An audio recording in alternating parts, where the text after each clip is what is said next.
नमस्ते दोस्तों। तो कैसे हैं आप लोग? तो स्वागत है आपके अपने चैनल डिजिटल मसला पर। तो आज की इस वीडियो में मैं लेकर आया हूँ इग्नू दिसंबर 2025 के एग्ज़ाम जो होने वाली है, एक ऐसी मास्टर गाइड जो आपको न केवल पास कराएगी बल्कि 80-90% तक अधिकतम अंक दिलाने में मदद करेगी। आज हम सीखेंगे कि पिछले वर्षों के प्रश्न पत्र कैसे डाउनलोड करें और उन्हें अपने तैयारी का सबसे बड़ा हथियार कैसे बनाएं। इससे पहले कि हम शुरू करें, अगर आप इग्नू के ऐसे ही ज़रूर अपडेट चाहते हैं तो हमारे चैनल को सब्सक्राइब करें और बेल आइकन दबा दें ताकि कोई भी जानकारी आपसे छूट ना पाए। इग्नू की तैयारी का सबसे पहला और सबसे ज़रूरी कदम है पीवाईक्यूज़ को समझना। तो चलिए मैं आपको बताता हूँ कि उन्हें ऑफ़िशियल वेबसाइट से कैसे डाउनलोड करना है। पीवाईक्यूज़ का मतलब हुआ प्रीवियस ईयर क्वेश्चन पेपर्स। तो सबसे पहले इग्नू की ऑफ़िशियल वेबसाइट ignou.ac.in पर जाना है। यहाँ पे आप देखिएगा एक स्टूडेंट सपोर्ट करके ऑप्शन देता है। स्टूडेंट सपोर्ट सेक्शन पे आप क्लिक करेंगे तो यहाँ पे बहुत सारे ऑप्शन देते हैं। वहाँ में एक डाउनलोड ऑप्शन देगा, तो उस डाउनलोड ऑप्शन पे जाइएगा तो वहाँ पे लिखता है प्रीवियस ईयर क्वेश्चन पेपर। यहाँ पे 2 ऑप्शन होता है, फ्रॉम 2024 और टू 2000 बिफोर 2024।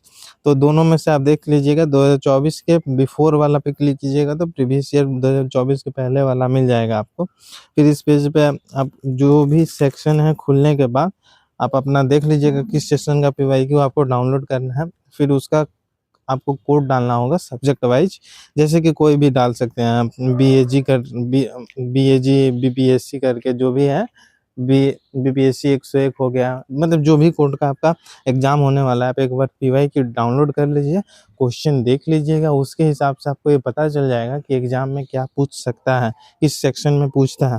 तो ऐसे पीडीएफ लिंक मिलेगा, उसको आप डाउनलोड कर लीजिए और फिर पीवाईक्यू पीडीएफ को सामने रख के डाउनलोड करके उसको सुरक्षित रूप से अच्छे से रख के और उसको या तो प्रिंट आउट ले लीजिए या फ़ोन में ही पढ़िए, लेकिन उसको एक बार डिटेल एनालिसिस ज़रूर कीजिए। और अगर आपको ज़रूरत होगी तो आप बताइएगा, तो हम डिफरेंट कोड वाइज के हिसाब से एक बार पीवाईक्यू को सॉल्व करा देंगे। अगर आपकी नीड होगी तो आप हमें कमेंट में ज़रूर बताइए। तो देखा कितना आसान है। अब ये सवाल आता है कि इन प्रश्न पत्रों का करना क्या है? सिर्फ उन्हें देखना ही काफ़ी नहीं है, ये पीवाईक्यूज इग्नू परीक्षा के ब्लूप्रिंट है। अब मैं आपको यह 3 स्टेप स्ट्रेटेजी बताता हूँ जिसे अपनाकर आप पीवाईक्यू का अधिकतम लाभ उठा सकते हैं। ट्रेंड एनालिसिस करना सीखिए, ठीक है? कम से कम पिछले 4 से 5 सेशन के प्रश्न पत्रों को लें, एक नोटबुक में उन सभी प्रश्नों की लिस्ट बनाएँ जो बार-बार दोहराए जा रहे हैं। आप देखेंगे कि लगभग 60 से 70 प्रश्न एक ही थीम से आते हैं। उन्हें दोहराए जाने वाले प्रश्न और थीम को अपनी प्राथमिकता बनाएँ। इग्नू में ज़्यादातर प्रश्न सीधे ब्लॉक यूनिट से नहीं बल्कि इन थीम्स पर आधारित होते हैं। दूसरा स्ट्रैटेजी ये बनाएँ कि एक मॉक स्ट्रैटेजी बनाएँ, एक अनसुलझा प्रश्न पत्र लें, पूरे 3 घंटे का टाइमर सेट करें, परीक्षा हॉल की तरह ही बिना किसी किताब या नोट्स की मदद से ईमानदारी से उससे हल करें। इससे आपको 2 फ़ायदे होंगे, पहला आपको पता चलेगा कि 3 घंटे में आप कितना लिख पाते हैं, टाइम मैनेजमेंट हो पाएगा, दूसरा आपको अपनी कमज़ोरियों का पता चलेगा। उत्तरों की क्वालिटी पर ध्यान दें। थर्ड, मॉक टेस्ट के बाद अपने उत्तरों को इग्नू के स्टडी मटेरियल या गाइड बुक से मैच करें। ज़रूरी हो तो हमको बताएं, हम चेक करके आपको बता देंगे। देखें कि आपने किन प्रश्नों का उत्तर सही लिखा है और कहाँ सुधार की ज़रूरत है। इग्नू में उत्तर हमेशा पॉइंट वाइज और डिटेल होने चाहिए। एक अच्छे उत्तर में परिचय, मुख्य भाग और 4-5 मुख्य पॉइंट होना चाहिए और लास्ट में एक निष्कर्ष ज़रूर शामिल करें। सिर्फ ट्राई ही नहीं करनी चाहिए, कुछ अतिरिक्त बातें भी आपको अपने मार्क्स के लिए 80% पा ले जा सकती है।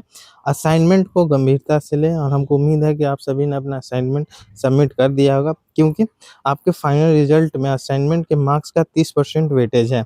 अगर आप असाइनमेंट में 90 प्लस स्कोर करते हैं तो आपका ओवरऑल ग्रेड अपने आप बढ़ जाएगा। समय प्रबंधन सीखें, टाइम मैनेजमेंट बहुत ज़रूरी है। 100 नंबर का पेपर 3 घंटे का होता है, यानी एक 20 नंबर के सवाल पर आपको लगभग 30 से 35 मिनट देने हैं। उत्तर में 5 से 6 पेज होते हैं, लगभग 500-600 शब्द लिखने का लक्ष्य रखें, लेकिन सिर्फ पेजेस भरने पर नहीं, सही और सटीक जानकारी देने पर ध्यान दें। प्रेजेंटेशन प्रस्तुति आपकी एकदम साफ-सुथरा होना चाहिए, ज़्यादा कट-कुट नहीं करना चाहिए पेपर में, उससे बहुत ही नंबर कटते हैं। ऐसा नहीं है कि बहुत ज़्यादा कटेंगे, बट कोशिश करना है आपको कि कोई भी उसमें कट-कुट नहीं हो, एकदम साफ-सुथरा लिखना है।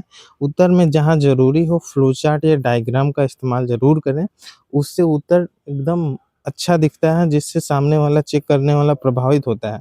तो दोस्तों ये थी दिसंबर 2025 इग्नू की परीक्षा में अधिकतम अंक प्राप्त करने की पूरी गाइड। याद रखिए इग्नू से पास करना आसान नहीं है, पर टॉप करना एक सही रणनीति की मांग करता है और पीवाईक्यूज वह रणनीति है। ये वीडियो आपके लिए अगर मददगार साबित हुई तो इसे लाइक ज़रूर करें, अपने इग्नू के दोस्तों के साथ शेयर करें और हाँ, सभी पीडीएफ और फास्ट अपडेट के लिए हमारे टेलीग्राम चैनल को फॉलो ना भूलें। लिंक नीचे डिस्क्रिप्शन में दिया गया है। मिलते हैं अगले वीडियो में, तब तक के लिए अपनी तैयारी जारी रखें। धन्यवाद दोस्तों।